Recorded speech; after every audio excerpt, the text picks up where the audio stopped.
कि मोदी जी फंसा रहे हैं। भाई मनीष सिसोदिया कब से जेल में है? संजय सिंह कब से गया है? लोअर कोर्ट से लेकर के हाई कोर्ट, सुप्रीम कोर्ट तक बिल ने रिजेक्ट कर दी। अगर जांच एजेंसी गलत होती तो फिर उन लोगों को तो वहीं से बेल मिल जाता, बाहर चले आते। तो किस प्रकार से ये लोग नैरेटिव गढ़ने की कोशिश कर रहे हैं? भाई जांच एजेंसी कर रहे हैं तो मोदी जी के ऊपर कि भाई मोदी जी करा रहे हैं। अगर वो लोग चोरी नहीं किए होते, घपला नहीं किए होते, गड़बड़ नहीं किए होते, तो लोअर कोर्ट से लेकर हाई कोर्ट से लेकर के सुप्रीम कोर्ट तक में इन सारे लोगों को बेल मिल जाती, बाहर निकल जाते। लेकिन कैसे कैसे ये लोग नैरेटिव गढ़ने की लोग कोशिश कर रहे हैं। यानी लगता है कि देश में जनता को कोई समझदारी नहीं, लोग नहीं समझ रहे हैं। ऐसे ये लोगों ने अपने आप को खाटी ईमानदार, लेकिन खाटी चोरी के आरोप में वो सारे लोग आज जेल में। झारखंड में तो जब भी हेमंत सोरेन के ऊपर तब क्या बोलते हैं कि हम खाटी आदिवासी हैं। हम बोले भाई आदिवासियों को क्यों बदनाम कर रहे? आदिवासी बेचारा मेहनत करके कमा करके खाता है, लूट के कभी किसी का नहीं खाता है। लेकिन ये लोग विक्टिम कार्ड खेलते हैं, आदिवासियों के नाम पर ये लोग खेलना शुरू करते हैं। आज हम हमको बता दीजिए, सर्वसाधारण कोई भी ट्राइबल कहीं आपको हिस्ट्री सीटर कोई गुंडो भी नहीं मिलेंगे आप।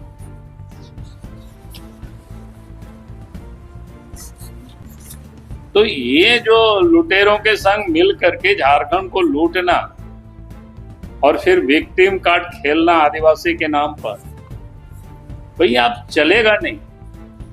जाना क्या, हम सब लोग जानते ही। सिपा सलार अगर ऐसे ऐसे लोग रहेंगे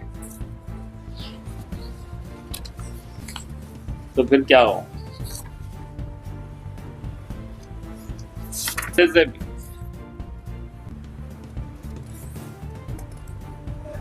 पैसा खाने की आदत इन लोगों की आज से नहीं है, पहले से ही है।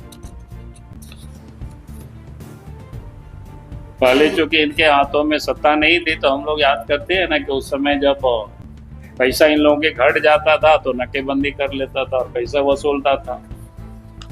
उस समय कहावत चलता था नहीं, नाकेबंदी नहीं या टकेबंदी। अब सबको याद दिला रहे हैं। जब 5-6 एमपी दिल्ली जीत करके गए तो वहां सौदाबाजी कर लिया पैसा करोड़ों में, तिहाड़ जेल गए शिबू सोरेन जी, सबको पता है, कोई नई बात है नहीं। हेमंत सोरेन जी सत्ता में आए तो लूटना शुरू कर दी, एक भी चीज को नहीं छोड़ा। पहले भी केंद्र में जब सरकार थी मनमोहन सिंह के नेतृत्व में, उस समय कितना घोटाला हुआ पूरा देश जानता है। 2G स्पेक्ट्रम घोटाला, कोलगेट, कॉमनवेल्थ, कितना घोटाला, लाखों करोड़ रुपया के उस समय भी घोटाला हुआ। उससे पीछे भी मोड़ करके जाएंगे तो कांग्रेस पार्टी की अतीत यही है, लूटने की रही। अब उनको परेशानी हो रहा है। भ्रष्टाचारी यानी दिल्ली के मुख्यमंत्री आज तो न्यायिक हिरासत में चले गए, तिहाड़ जेल को उन्हें भेज दिया गया। उनके समर्थन में एक बड़ी रैली, और बड़ी मैं इसलिए कह रहा हूं कि देश भर के जितने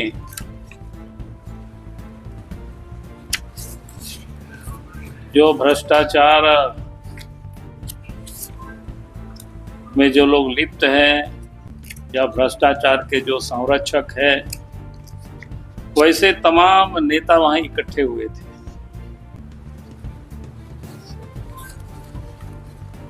अब नाम ये लोग बार बार जिसको दुहाई देते हैं कि भाई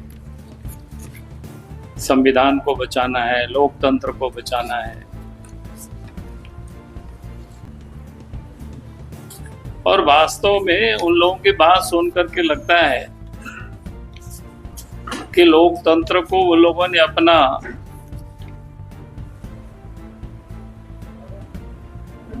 लगता है कि पॉकेट का एक वस्तु बना रखा है।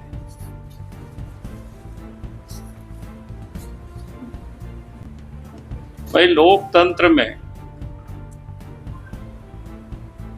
कानून सबके लिए बराबर होता है, चाहे वो आम जन हो चाहे कोई खास व्यक्ति हो।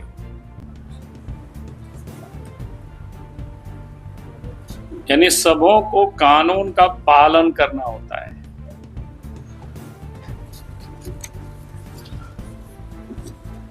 लेकिन जो कल की रैली में जो लोग उपस्थित थे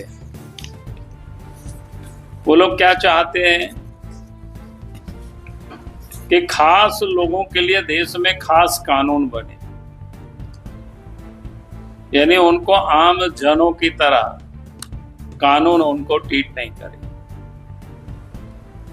इसलिए आपने देखा होगा कि झारखंड में भी जब हेमंत सोरेन को ईडी ने पूछताछ के लिए कितना सम्मान भेजा था, कितना 10 नोटिस भेज चुके थे। आप ये सोच सकते हो उसी प्रकार के दिल्ली के मुख्यमंत्री में अरविंद केजरीवाल को लगातार ईडी वाले नोटिस दे रहे हैं, नोटिस पर नोटिस दे रहे हैं, लेकिन वो उपस्थित नहीं होना, उसका अनादर करना, वो पूरा दुनिया ने उसको देखा। पैसा वो भी कहां से वसूल किए थे, शिक्षक बहाली में, बाकी और सारी चीजों में। तो आज कौन इन सारे लोगों को नहीं जानते। भाईचारा गठबंधन बन गया है उन लोगों का।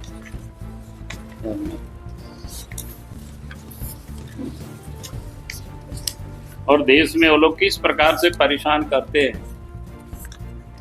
कोशिश करते हैं। शाहीन बाग की घटना आपको याद है, यही सोलह लोग जा करके उसको पढ़ा सीएए के विरोध में।